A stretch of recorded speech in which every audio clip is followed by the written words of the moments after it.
let's get on to the main show here, and let's do some reviews. Ice camera action, it's review time. Dennis and Adam, we gon' blow your mind. We're stepping up to the plate, ready to swing. Analyzing movies like a scientist with brain.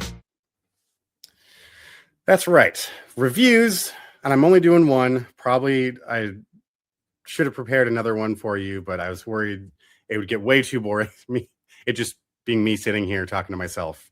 But I want to do something a little weird this time, something unusual. And I was Netflix recommended a Martin Scorsese film I had never seen before, nor was I really familiar with. I might have heard the title, but not really appreciated what the movie actually was. I'm talking about the 1985 film After Hours. Now, this is a movie it's available now on Netflix. This is a movie starring Griffin Dunne and Rosanna Arquette, as well as, now get this, folks, an interesting cast of characters: Terry Garr, John Hurd, Cheech and Chong, Catherine O'Hara, and Will Patton. And it just a very unique cast of people. That's kind of honestly was just like, oh shit, I'm intrigued right away. Like that alone makes me want to check it out.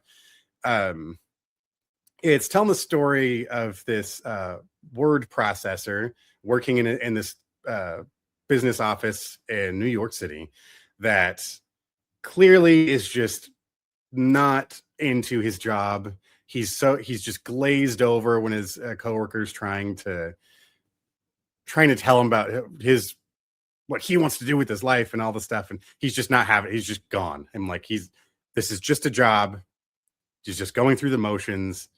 And after work, he's sitting in a diner reading a book when this woman approaches him, who's a fan of the book he's reading, and through this weird exchange, it's right here where the weirdness starts getting dialed up.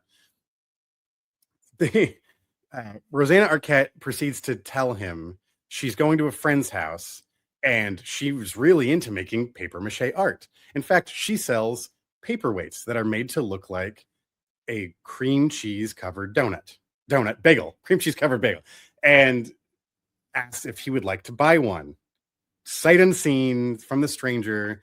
And she's like, I'm going to be over there later. Here's her phone number. Just give her a call and come on by and buy a paperweight. So of course the guy was very interested in her. Our main character, Paul, is like, well, he calls over to try to speak with Marcy. One fucking thing leads to another. And this thing just starts, oh my God, it just starts going all over the place. He gets over there, meets all these weird characters. I can't just walk you through the movie because it just gets so funky. Crazy. He starts doing paper mache art. You find out about this horrible history that Rosanna Arquette's character Marcy had with her ex, and how abusive he was, and all this horrible shit. And Paul's just like not even listening to her, and he loses what money he had in his wallet. It blows out the window of his taxi cab, so now he can't even get back home. So really what the movie isn't even about trying to find Marcy and hooking up with her. It's really about him trying to get back home, and all of the weird roadblocks that come up in his way. Many consider the movie a dark comedy, easily. There's a lot of, the number of people that die or get, oh man,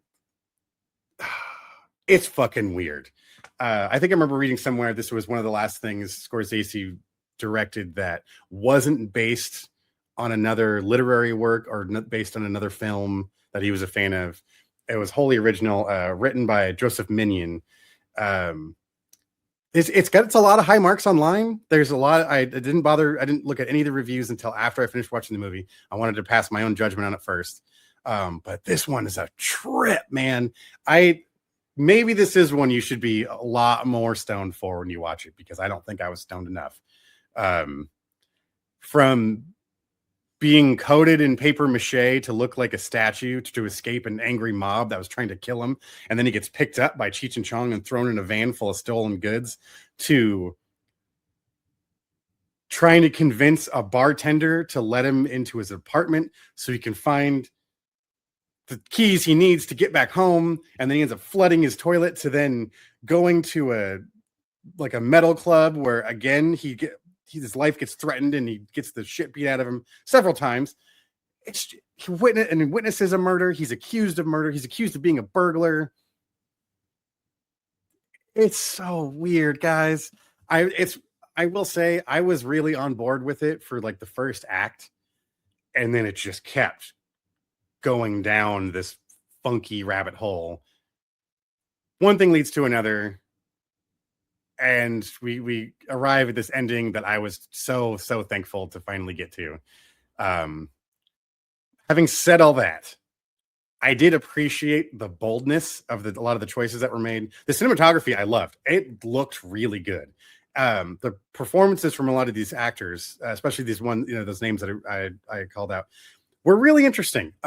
Because it's taking all these people who especially were kind of like really known for comedy and not necessarily giving them immediately comedic things to say or do. That was unique. Catherine O'Hara had a couple of funny little bits, but really she was like leading an angry mob for most of her scenes in the movie. Cheech and Chong, yeah, they had a couple of silly things, but they're not who we think they are through a couple of points in the movie. Will Patton, terrifying. I was not sure what that was. I wasn't sure where that was going until we finally got there. It was really coming off another way. It's interesting. I can get why a lot of people would like this. I do think there is a certain amount of hype because it is a Scorsese movie that it's just automatically given certain reverence. Is it worth checking out? I think it is. I think if you want something unusual, maybe something lesser known, or if it's one of those like you've heard of it but you just haven't got to it yourself. I mean, it's on Netflix now. I think you should check it out if you like the weird, especially if you're like it just reminds me of like when I was in film school. I loved going out of my way to try to find things like this to watch. I don't regret it. Would I watch it again? Not for a long time, and not unless I'm really stoned. That's why I'm going to give After Hours 2 slices of toast. So it was fine. I want to respect it for the things I appreciated about it, but I couldn't stand Paul. This character made stupidest decisions, and there were so many situations where it seemed like there should have been an easy out, but he instead just made it so much harder on himself. And he was so oblivious to things happening in front of him, just like the other characters that were wildly oblivious to the very logical responses that they should have had to these situations. But that's what was so weird. He's constantly going into strangers' apartments, talking his way into these very unfortunate situations that, again, I don't understand why you would put yourself there, especially when he could have had an out several times throughout the film. But thank God it was only 90 or so minutes. 97 minutes, I think. I don't know, man. It's definitely not my favorite Scorsese. But it's a wacky, weird, kooky, dark comedy that is way more dark than comedy. I'll tell you that right now. I might have chuckled once. I don't know. It's fucking weird. But anyways, folks, thank you for joining me on the solo ride. I know this is brief. It's going to be a quick one. It's just hard to keep it up without that wonderful movie toaster Adam Banter.